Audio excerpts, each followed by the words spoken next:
A hero is nothing without a villain. Luke has Darth Vader, Batman has Joker, and Kamen Rider has...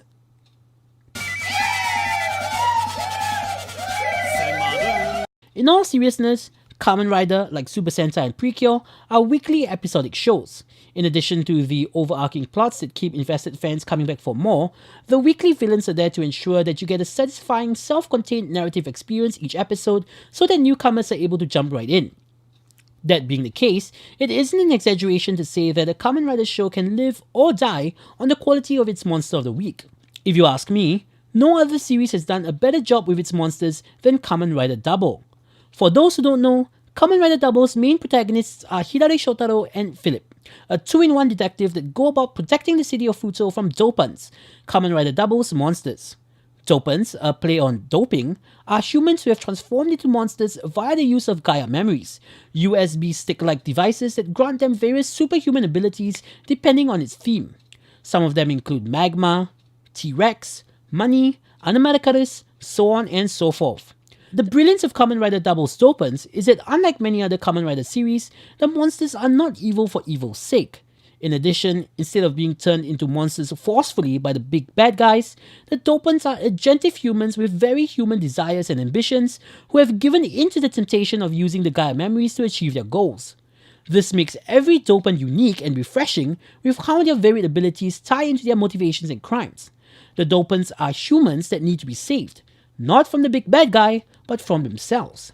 Essentially, they are characters in their own right who the audience can empathize and sympathize with. Speaking of humans that need to be saved, let's talk about the victims. In bad executions, the monsters have no relation to the victims, and the victims are nothing more than mediums to facilitate fights. There is no reason for the audience to care about anything, as there is zero emotional investment in the monsters or the victims. In Kamen Rider Double, however, the Dopants' narratives are usually tied very closely to that of the victims.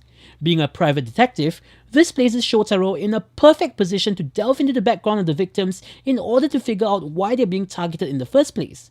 Through his sleuthing, we not only learn about the victim's situation, the audience is also able to understand the motivations of the Dopants as well. Sometimes the victims were the Dopants all along. Now that is 2-in-1. Last but not least, while this isn't directly related to the Dopants, I absolutely love how the victims are rather ingeniously used to flesh out the world in Kamen Rider Double. In doing so, the victims themselves are made to seem more like fully realized characters.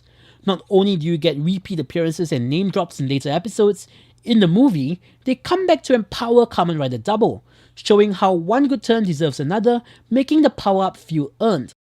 So, where does this leave us? Unfortunately, with Kamen Rider 01, while we have really cool characters and stories, the fact that the victims are robots and can be easily rebuilt does lower the stakes significantly.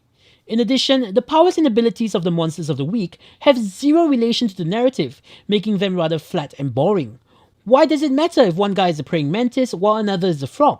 Unlike the Dopants, these monsters are hardly memorable or unique. At least with shows like Kamen Rider Blade, the monsters served a secondary function as power-ups for the rider. In fact, this is pretty much why Gaia Memories are the only Monster of the Week toy I've ever purchased. Each Gaia Memory and ability is intricately tied to a particular storyline, villain, crime, victim, and of course, moments of development for our main characters, making them more than just a sound-making toy. Do you agree with me on the importance of well-written Monsters of the Week? How would you write your own Monsters of the Week? Do let me know in the comments below. So, this is Hector saying, see you guys in the next episode.